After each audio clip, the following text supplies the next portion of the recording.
Sebelum kita memulai ibadah, mari bersama-sama kita perkatakan dengan iman Mazmur 91 sebagai doa kita.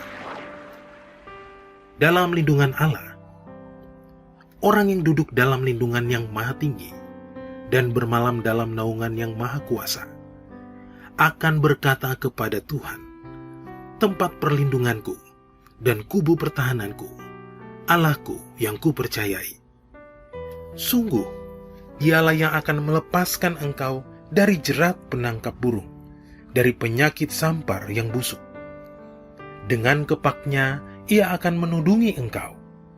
Di bawah sayapnya, engkau akan berlindung. Kesetiaannya ialah perisai dan pagar tembok.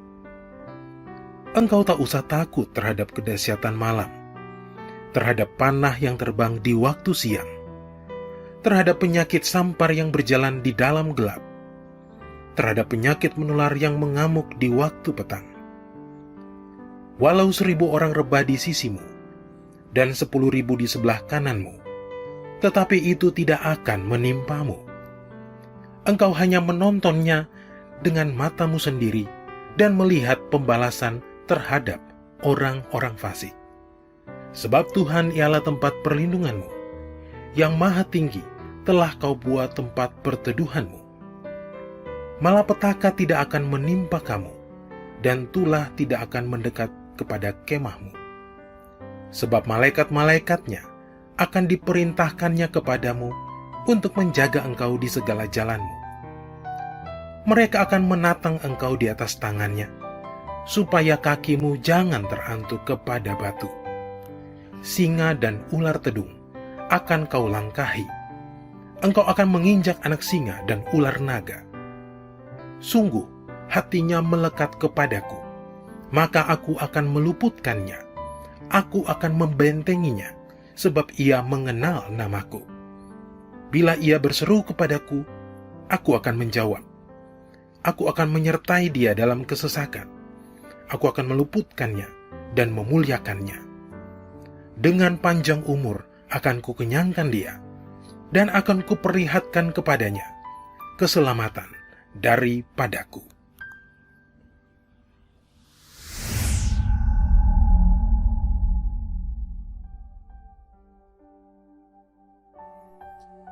Mari, secara bersama-sama kita deklarasikan Pentakosta ketiga.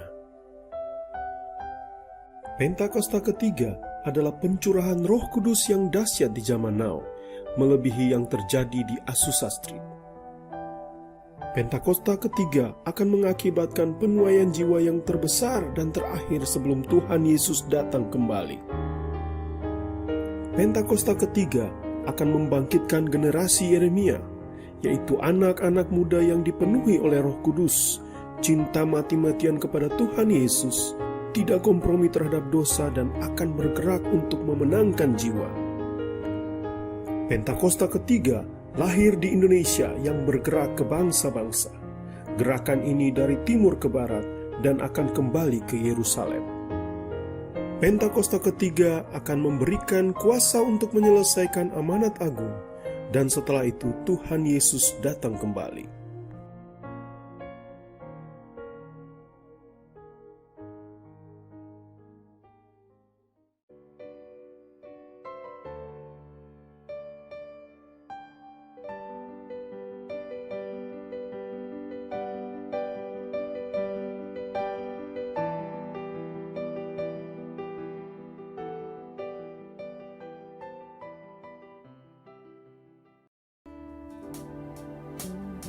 Shalom gereja Tuhan. Shalom. Puji nama Tuhan, kita kembali dipertemukan untuk beribadah.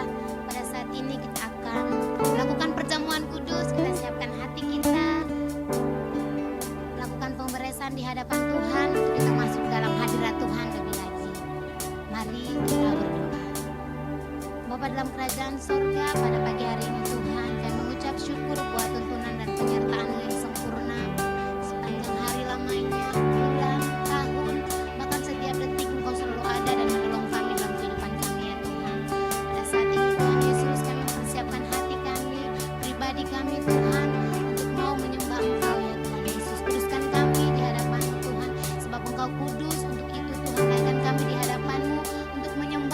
memuji, meninggikan, membesarkan nama-Mu Tuhan. Terima kasih Bapa, terima kasih Yesus. Haleluya, amin. Kita katakan pujian kita, penolong yang selalu setia. Penolong yang selalu setia, memenuhi keperluanku, tak pernah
Shalom saudara, saya berdoa kita semua terus ada dalam perlindungan dan penyertaan Tuhan.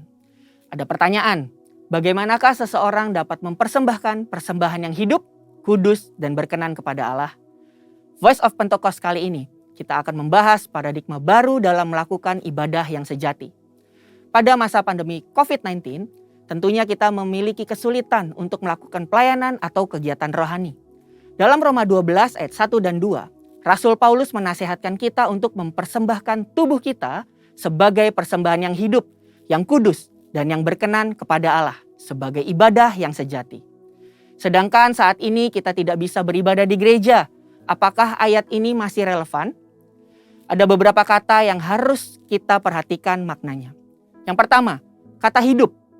Hidup yang dipakai berasal dari kata Yunani, zao, yang secara harfiah berarti bernafas atau tidak mati. Bukan hanya itu saja, kata ini juga mengandung makna segar, kuat, dan efisien. Yang kedua, kudus. Kata kudus yang dipakai di sini berasal dari kata Yunani, hagios, yang secara harfiah berarti sakral atau murni, tidak bercacat secara moral. Orang percaya yang dikuduskan artinya dipisahkan dan disiapkan untuk setiap pekerjaan yang mulia. Yang ketiga, berkenan kepada Allah. Kata berkenan yang dipakai di sini berasal dari kata Yunani, evarestos, yang secara harfiah berarti menyenangkan atau dapat diterima. Dari ketiga makna tersebut, kita dapat memahami bahwa mempersembahkan tubuh kepada Tuhan haruslah menggunakan seluruh potensi atau karunia yang terbaik yang kita miliki, disertai dengan pertobatan dari dosa, berjalan sesuai dengan kehendak Allah, bukan sesuai keinginan kita. Dengan melakukan itu semua, kita sedang melakukan ibadah yang sejati. Dalam konteks perjanjian lama, pemahaman persembahan sebelumnya selalu merujuk kepada hewan kurban. Dan hewan yang mau dipersembahkan haruslah tidak bercacat celah. Namun, karena Kristus telah mati bagi kita di atas kayu salib, maka Paulus menekankan bahwa tubuh kitalah yang menjadi persembahan itu sendiri. Artinya, dimanapun kita berada, kita sedang beribadah kepada Tuhan. Ada 3 cakupan di mana kita bisa melakukan ibadah yang sejati. Yang pertama, keluarga. Keluarga adalah persekutuan gereja dalam ukuran yang terkecil. Dalam keluarga ada peran sebagai orang tua, suami, istri, dan anak. Apapun peran yang sudah Tuhan tetapkan bagi kita harus kita jalani dengan sepenuh hati.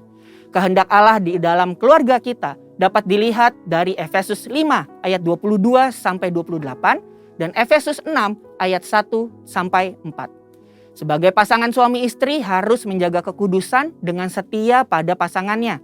Sebagai orang tua, mendidik anak dengan nilai-nilai firman Tuhan.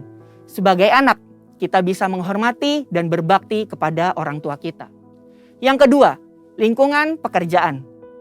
Kita dipanggil tidak hanya untuk bekerja, tetapi harus menghasilkan buah. Dan lakukan suatu hal yang lebih dari yang diminta atau do extra miles.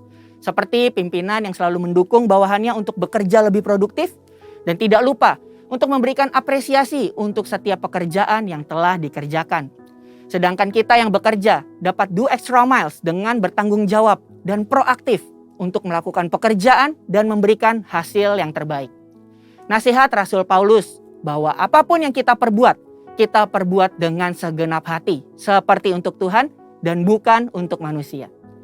Pekerjaan dan ibadah adalah satu kesatuan.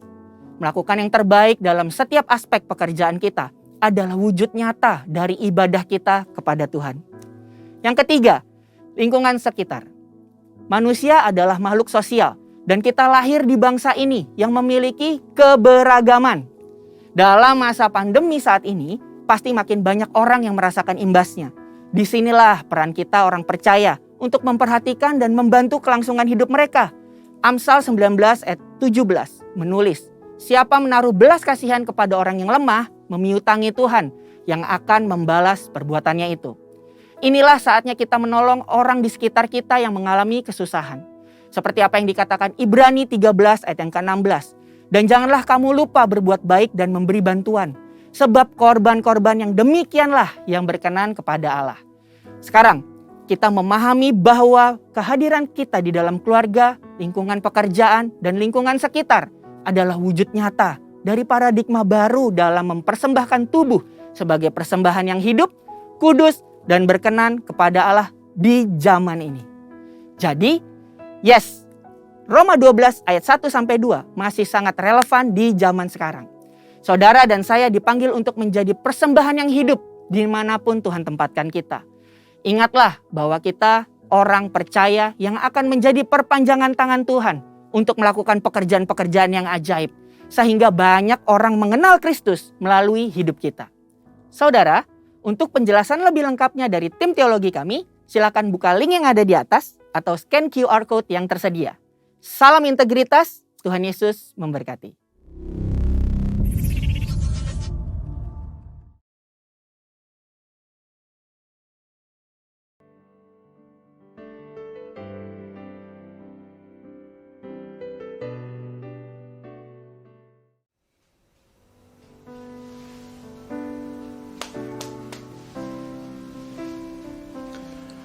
Shalom, selamat pagi Bapak Ibu Saudara terkasih di dalam Tuhan Yesus Kristus. Kita bersyukur kita kembali berjumpa dalam ibadah online kita. Dan segala sesuatu yang kita lewati di dalam kehidupan ini adalah suatu hal yang Tuhan sertai, Tuhan bela dalam kehidupan kita. Kita patut bersyukur untuk segala yang sudah kita lewati bersama dengan Tuhan. Hingga di hari ini kita ada di dalam bulan yang baru. Semuanya oleh karena tuntunan, izin yang Tuhan berikan bagi kita. Mari, sebelum kita sama-sama merenungkan firman Tuhan, saya ajak kita untuk satukan hati, tundukkan kepala, datang di hadapan Tuhan dengan segenap kerendahan hati kita, dan kita berdoa. Bapa, di dalam nama Yesus, kami bersyukur Tuhan, karena kasih setiamu, penyertaan-Mu indah dan ajaib bagi kami. Dan di mana hari ini kami bisa berkumpul lagi, beribadah secara online. Dan sebentar kami juga akan sehidangan dengan Engkau dalam perjamuan kudus. Kami percaya Tuhan, bahwa segala sesuatu yang kami lewati itu adalah kasih setia. Itu adalah kesempatan. Itu adalah kepercayaan yang Tuhan berikan bagi kami. Kami mau mendengarkan firman-Mu, kami mau merenungkannya Tuhan. Urapi setiap kami, urapi juga hamba yang menyampaikannya Tuhan, sehingga apa yang hamba sampaikan itu adalah apa yang Kau kehendaki bagi setiap kami mendengar, dan iman kami tumbuh, kami hidup, kami berbuah-buah di dalam Tuhan. Kami mau siap mendengarkan firman-Mu ya Bapa. Setiap kita yang siap mendengarkan firman Tuhan, sama-sama kita katakan Amin. Shalom Bapak Ibu Saudara, puji Tuhan, kita ada hingga hari ini di dalam kehidupan kita oleh karena tuntunan penyertaan Tuhan yang Tuhan berikan bagi kita. Amin. Nah, setiap kita bisa melewati setiap hari dalam kehidupan kita, saya percaya bahwa kita perlu menyadari bahwa kehidupan yang kita lewati, yang kita jalani ini, semua adalah suatu izin di mana Tuhan mempercayakan kehidupan ini untuk kita bisa berbuah bagi Dia. Amin, saudara. Untuk itu segala sesuatu yang kita lakukan, segala sesuatu yang kita lewati, semuanya di dalam tuntunan, penyertaan, bahkan izin Tuhan. Nah, beberapa waktu lalu Gembala Sidang, Gembala kita, Pendeta Insinyur Niko Nyoto Raharjo menyatakan firman Tuhan di dalam kitab Roma pasal 14 ayat yang ke-8 yang kembali mengingatkan kita bahwa waktu kita bisa melihat hari-hari kita hari ini, ya, itu adalah seizin Tuhan dan itu merupakan kehidupan yang dipercayakan. Bahwa kita adalah orang-orang yang hidupnya adalah hanya untuk Tuhan saja.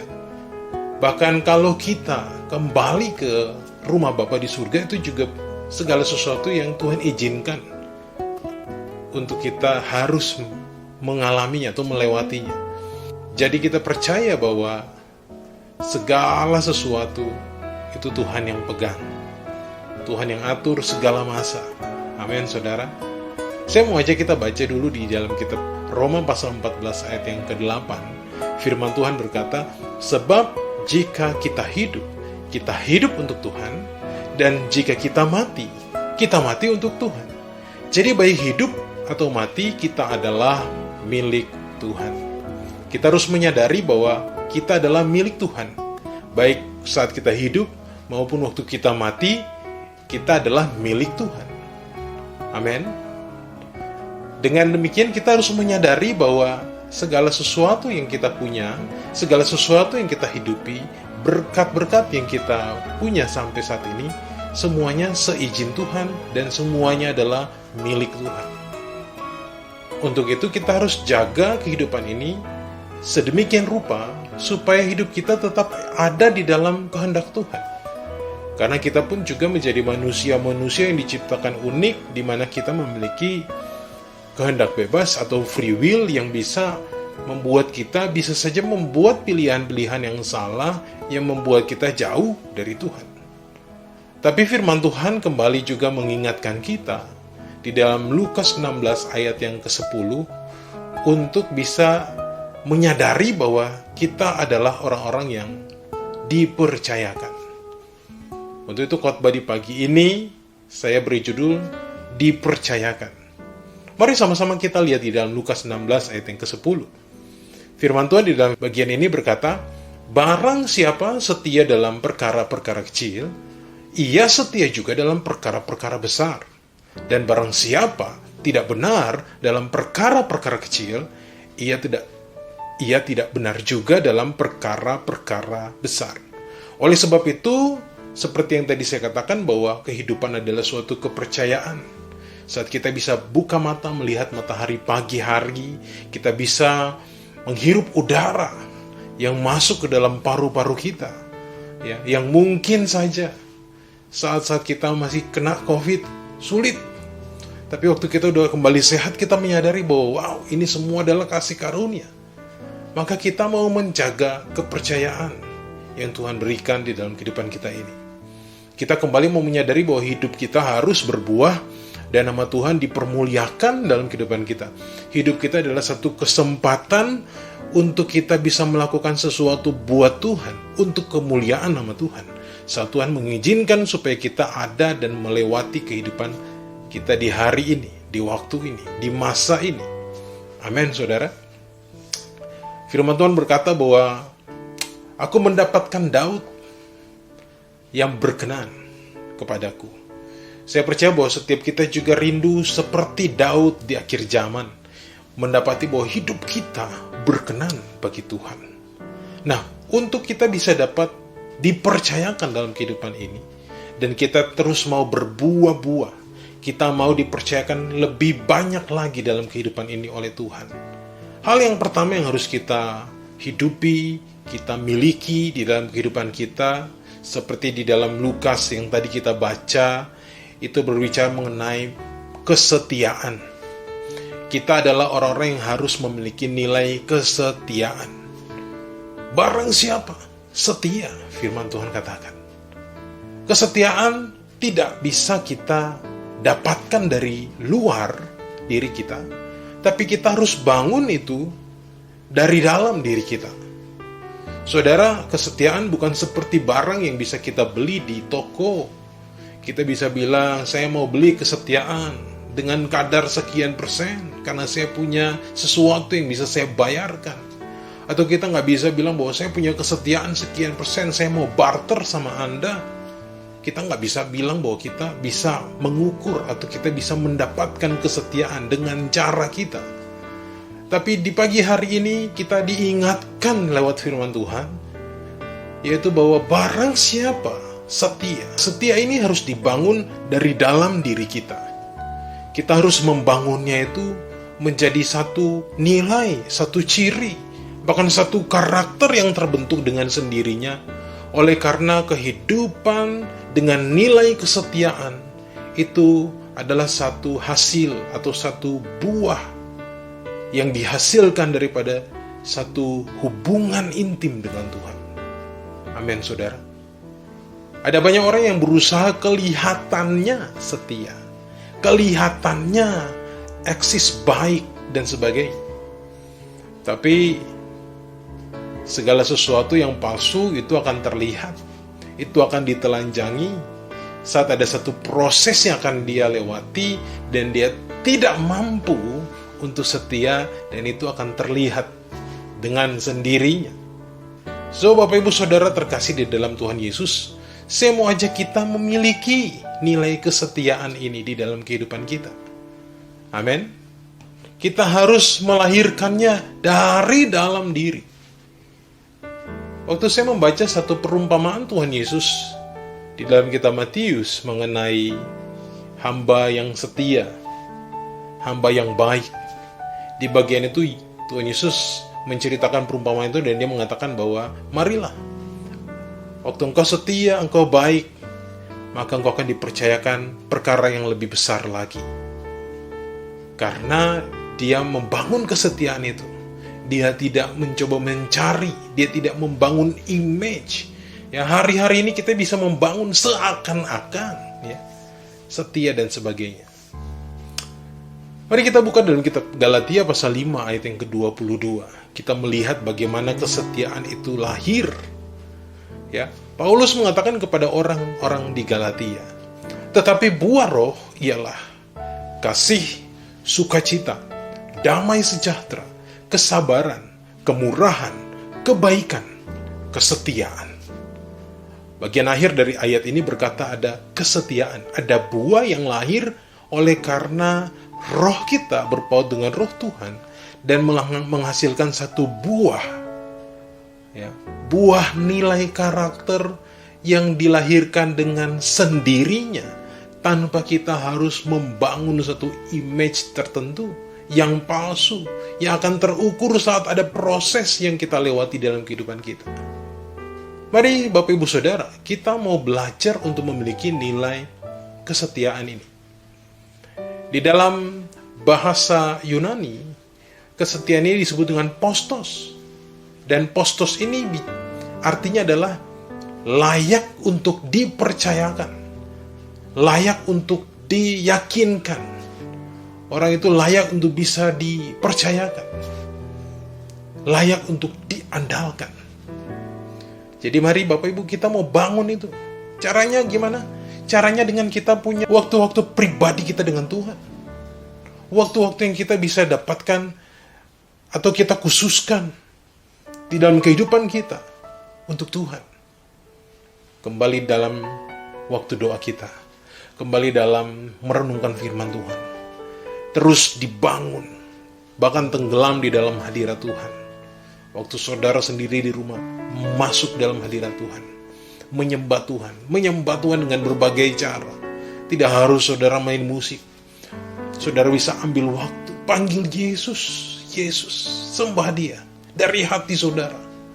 Bangun satu keintiman yang akhirnya akan membuahkan nilai ini. Karena kenapa? Nilai ini adalah nilai yang dibutuhkan supaya di dalam kehidupan ini kita dapat dipercayakan lebih lagi. Mulai dari yang kecil kepada hal-hal yang lebih besar. Amin.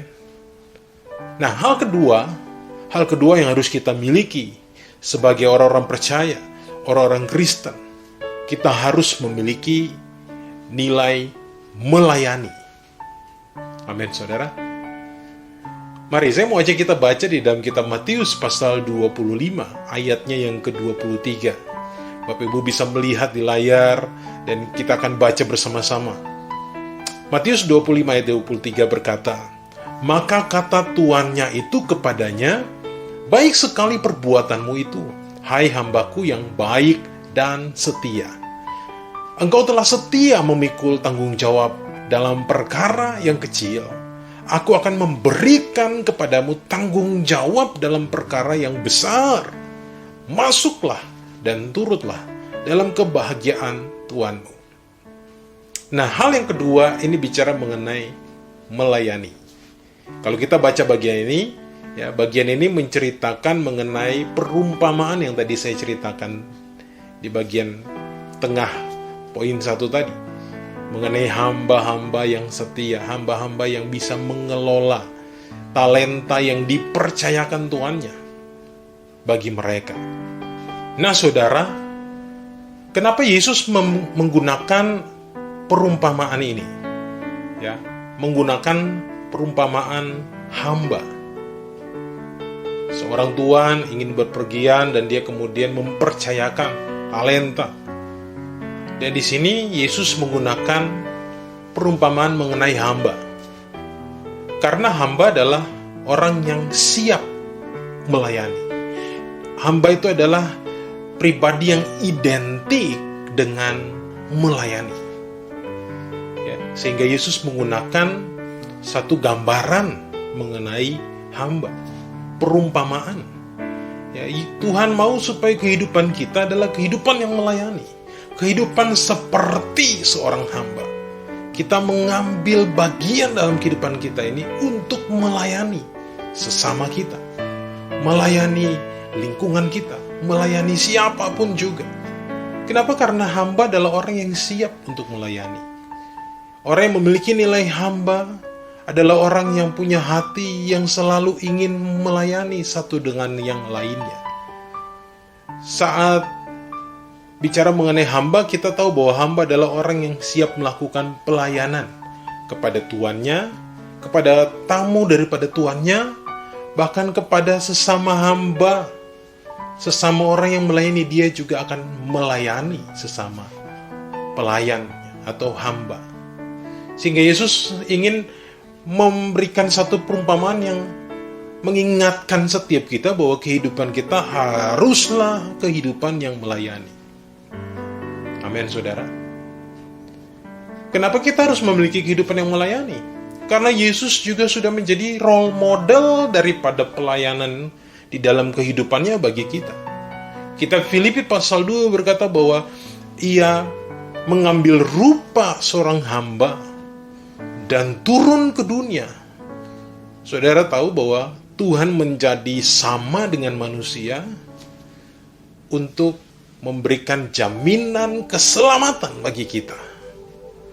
Tuhan menunjukkan bahwa Dia adalah Allah yang memiliki sikap melayani. Dan kita mau ambil sikap itu, kita mau ambil ciri itu menjadi bagian kita. Kadangkala kita bisa menemukan bahwa dalam budaya-budaya tertentu di dalam kehidupan kita secara majemuk ini, kadangkala ada beberapa budaya yang memposisikan gender tertentu yang tugasnya melayani gender yang lain. Ya. Secara gamblang saya katakan bahwa seakan-akan wanita itu diposisikan untuk melayani pria, melayani anak-anak, lalu yang pria adalah tuannya. Tapi dalam hal ini, kalau kita lihat mengenai apa yang Alkitab katakan, kita mau tahu bahwa Tuhan mau supaya setiap orang Kristen, setiap orang percaya, setiap orang yang dipanggil dalam rencananya hidup dengan memiliki hati melayani. Yang pria harus melayani keluarganya, istrinya, anak-anaknya. Yang istri harus melayani suaminya. Bahkan anak-anak harus melayani orang tuanya. Amin, saudara. Dan apa yang kita lakukan di rumah itu merupakan latihan untuk saling melayani satu dengan yang lainnya. Dan saat kita ada di luar rumah, itu akan terpancar dari kehidupan kita untuk saling melayani, saling menguatkan.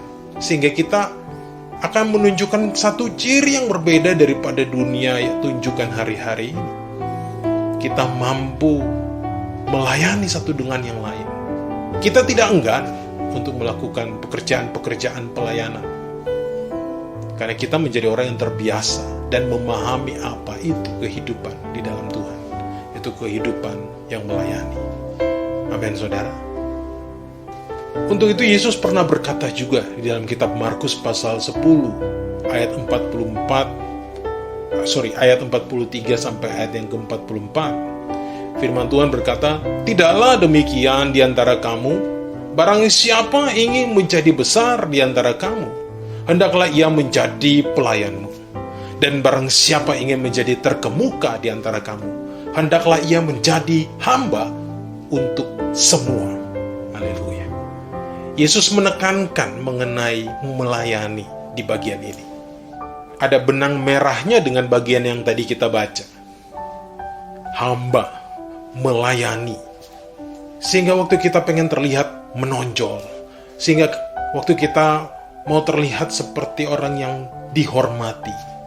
Firman Tuhan berkata bahwa kita harus mengambil tanggung jawab yang di dalam tangan kita itu. Kita harus melayani sesama kita.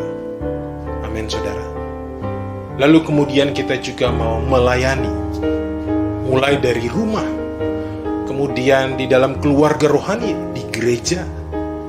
Kemudian kita juga mau melayani di dalam lingkungan-lingkungan sekitar kita. Amin, saudara. Mulai dari kelompok-kelompok kecil. Kita mau tetap berkarya. Kita nggak diam aja, atau kita nggak terus pengen dilayani. Kita mau dapat aja, tapi kita mau mengambil bagian untuk memberi, melayani sesama kita. Haleluya. Hal ketiga yang harus kita miliki sebagai orang-orang yang mengerti bahwa kehidupan kita adalah kehidupan yang dipercayakan oleh Tuhan. Yaitu yang ketiga, kita menjadi orang-orang Kristen yang dewasa. Menjadi dewasa di dalam kehidupan ini. Nilai kedewasaan, itulah yang dari tadi kita bicarakan. Kita menjadi orang yang setia, kita menjadi orang yang melayani. Itu menunjukkan bahwa kita tahu menempatkan diri kita saat kita ada di dalam kehidupan ini. Dan kita mau terus belajar untuk memiliki kedewasaan berpikir, kedewasaan di dalam roh, kedewasaan untuk mengambil keputusan-keputusan yang baik dalam kehidupan kita. Kenapa? Karena orang dewasa akan lebih banyak dipercayakan. Orang dewasa adalah orang yang mampu diandalkan di dalam kehidupan ini. Menjadi dewasa adalah sikap di mana kita mau bertanggung jawab terhadap apa yang diberikan kepada kita. Kita harus perhatikan kondisi kita. Apakah kita adalah orang yang dewasa? Ya. 1 Korintus pasal 13 ayat 11 berkata, "Ketika aku kanak-kanak, aku berkata-kata seperti kanak-kanak. Aku merasa seperti kanak-kanak. Aku berpikir seperti kanak-kanak. Sekarang sesudah aku menjadi dewasa, aku meninggalkan sifat kanak-kanak itu." Saudara terkasih di dalam Tuhan Yesus, kita bisa melihat bahwa menjadi dewasa adalah satu sifat dan sikap yang harus kita hidupi di dalam kehidupan ini. Walaupun di bagian ini Paulus berkata bahwa ketika aku kanak-kanak, aku berkata seperti kanak-kanak. Bahkan di bagian ini mengatakan bahwa aku merasa seperti kanak-kanak. Tapi waktu mulai menjelang kedewasaan, mulai beranjak dewasa, ya, kita mulai meninggalkan. Tapi ada kalanya, ya, fenomena yang terjadi, orang bisa semakin hari semakin tua secara usia, tapi sifat kekanak-kanakan itu masih tetap dihidupi dalam kehidupannya.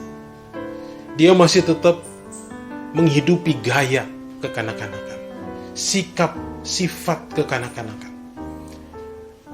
Saya punya 3 orang anak.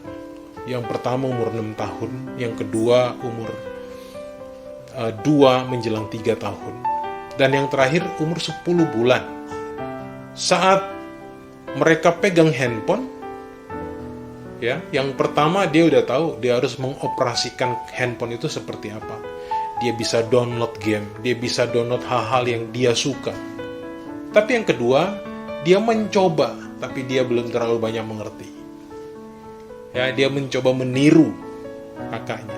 Tapi yang ketiga, saat dia memegang handphone itu dia masukin di mulut, dia gigit-gigit, alhasil anti goresnya akhirnya retak.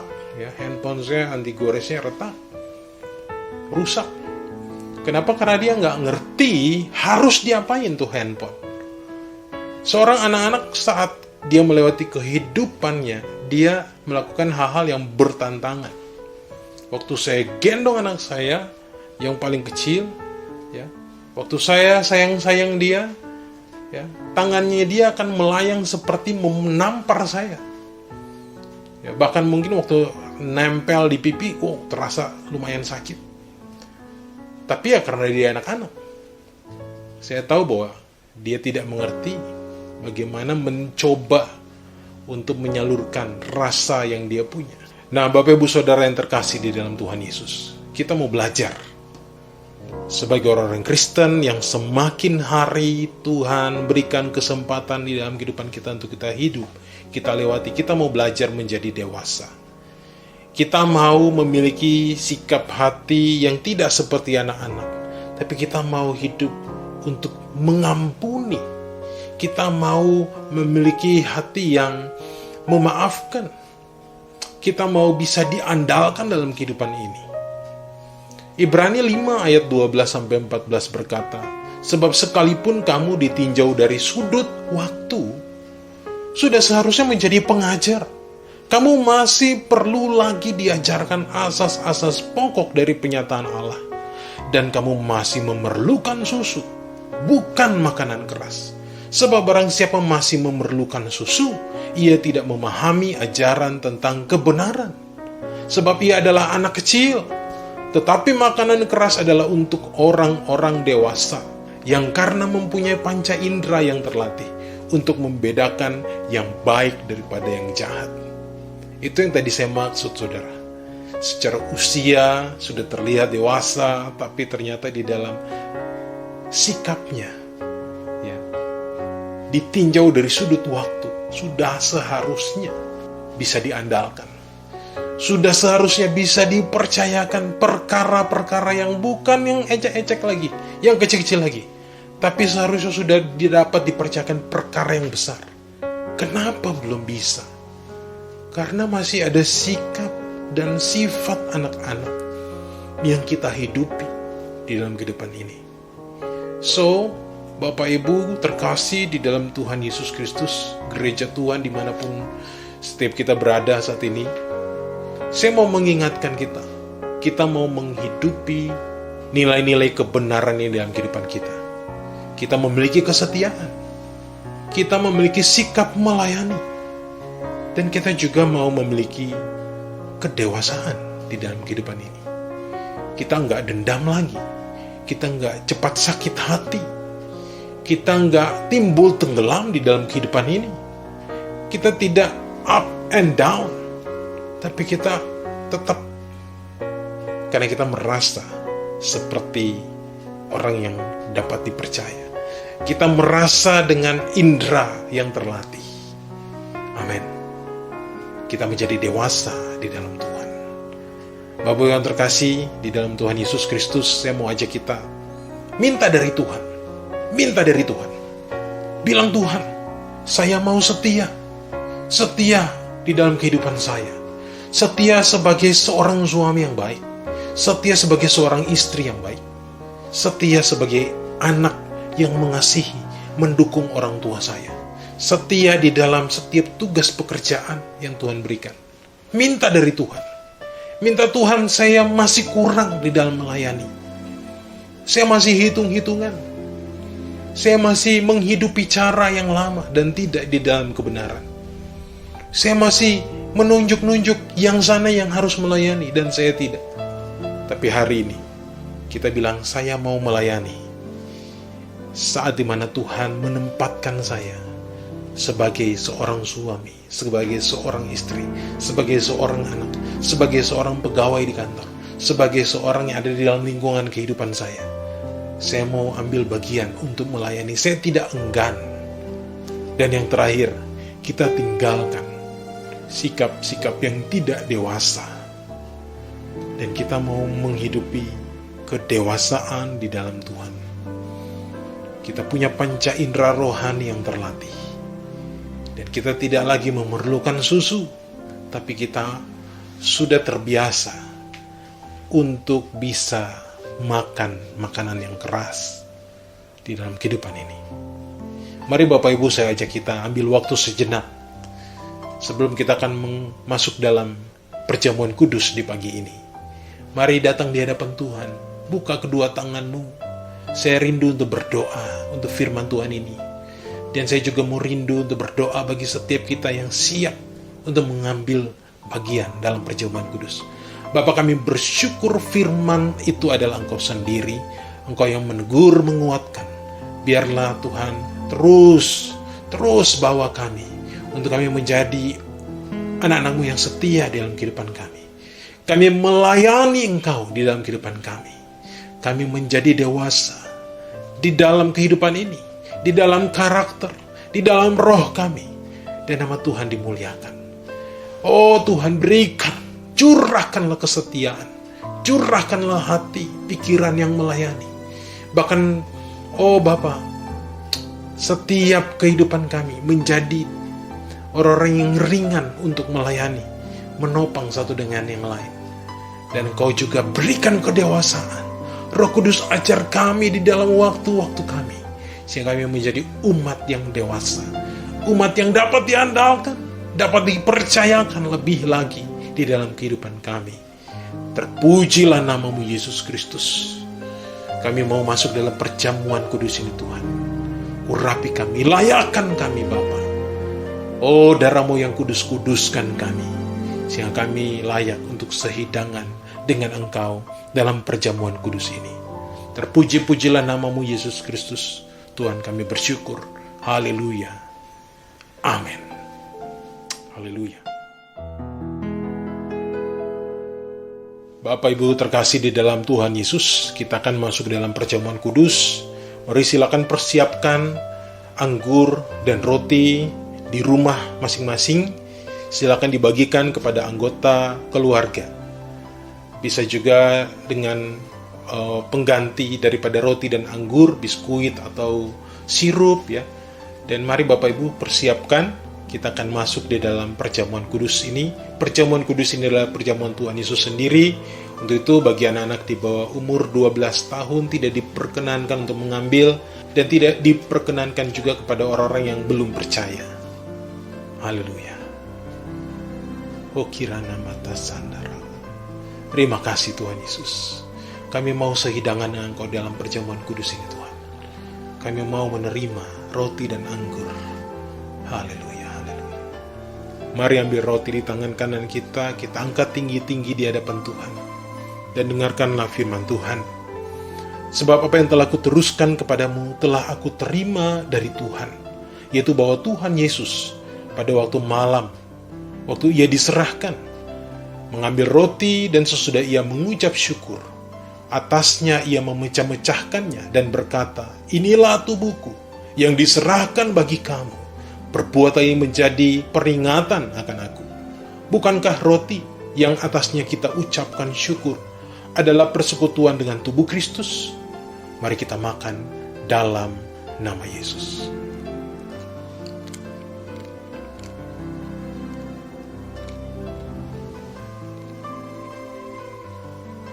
Mari Bapak Ibu Saudara, angkat anggur di tangan kanan kita tinggi-tinggi.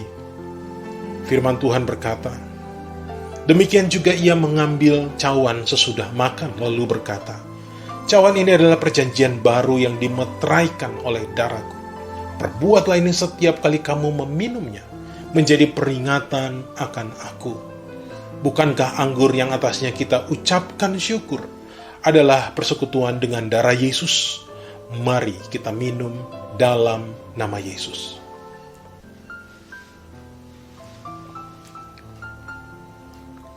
Mari kita datang di hadapan Tuhan. Angkat kedua tangan kita di hadapan Tuhan. Kita bersyukur. Oh haleluya, haleluya. Terima kasih Tuhan Yesus. Terima kasih Tuhan. Terima kasih Bapa. Terima kasih. Engkau baik, Engkau baik. Oh haleluya, haleluya. Karyamu besar Tuhan. Engkau memberikan karya keselamatan bagi kami. Engkau nyatakan hidup yang baru. Kami punya kesempatan. Kami dipercayakan. Kami bersyukur ya Tuhan untuk kasih setia-Mu. Haleluya, haleluya. Mari bersyukur bagi Tuhan. Terima kasih Tuhan. Terima kasih Bapa. Mari menyembah Tuhan di dalam roh saudara. Kukiri biaralah bayaran nama sande. Kiralah bayaran nama kiri di biaralah. Uri di biaralah bayaran. Kira nama adalah. Haleluya, haleluya. Kiralah padamu.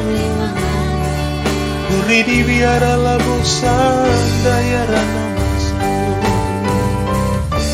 Terima kasih Yesus. Terima kasih Yesusku, puji syukur hanya bagi Tuhanku. Terima kasih Yesusku, terima kasih Yesusku, puji syukur hanya bagi Tuhanku. Terima kasih Yesusku, terima kasih Yesusku, puji syukur hanya bagi Tuhanku. Terima kasih Yesusku, terima kasih Yesusku, puji syukur hanya bagi Tuhanku. Puji syukur hanya bagi Tuhanku. Puji syukur hanya bagi